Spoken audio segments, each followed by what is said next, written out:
Here we are, January 6th, 2025. We are exactly 4 years removed from the attempted overthrow of the United States government, the attempted reinserting of Donald Trump into power after he lost an election by 7+ million votes. You'll see an 8-foot fence that surrounds the entire perimeter of the Capitol. We tried to get closer, and we are unable to. This is the new normal in America, and this is the new normal in America because of the Republican Party. Never before in American history has an election been contested with violence, contested with a failed coup attempt. And in a couple of weeks, we're going to see a rejoicing Republican Party. People here for the inauguration of Donald Trump, his second inauguration, and they're going to be celebrating. They're going to be feeling patriotic and wonderful about what is to come in America. When they lost last time 4 years ago, what did they do? They attacked violently.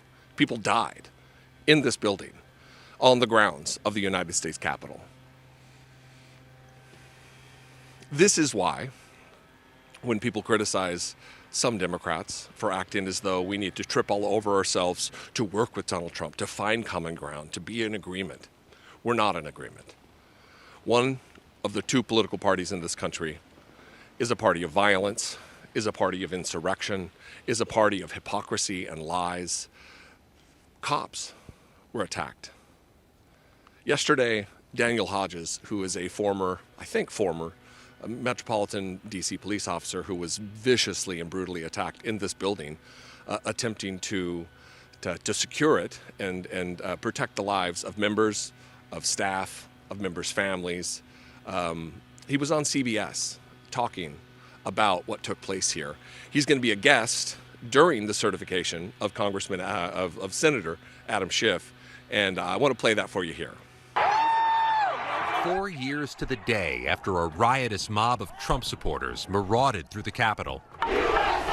Trying to stop the electoral certification of President Joe Biden, lawmakers will gather again today in a complex surrounded by 8-foot metal fencing to certify Donald Trump's victory. I hope that some of them might feel a ping from it if they see me. Washington, D.C. police officer Daniel Hodges, who was beaten in a doorway during the riot, has been invited to attend today by Democratic Senator Adam Schiff. It would be my honor to make it as uncomfortable as possible for the GOP members who try to whitewash that day and lie about what happened and pretend that we didn't save them. Nearly 1,600 people have been charged for their roles in the January 6th attack, some wielding weapons like bear spray, knives, and flagpoles. Of those, at least 1,000 have pleaded guilty, and 600 were charged with assaulting or resisting police officers. They should immediately be released, the J6 hostages. Trump has pledged pardons for the rioters, but he's yet to specify if it'll be all or just some. And a CBS News analysis finds nearly 160 of those charged had a prior, and in some cases violent, criminal history.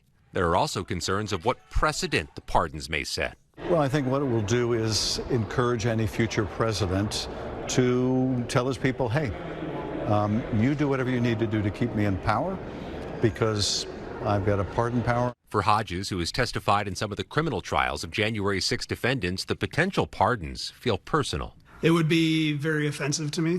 I think it'd be offensive to everyone who risked their lives, who fought and sacrificed their blood and sweat that day to preserve democracy. Many people are still being sought for their roles in the Capitol attack, but Trump hasn't specified if prosecutions will be permitted to continue starting in 2 weeks.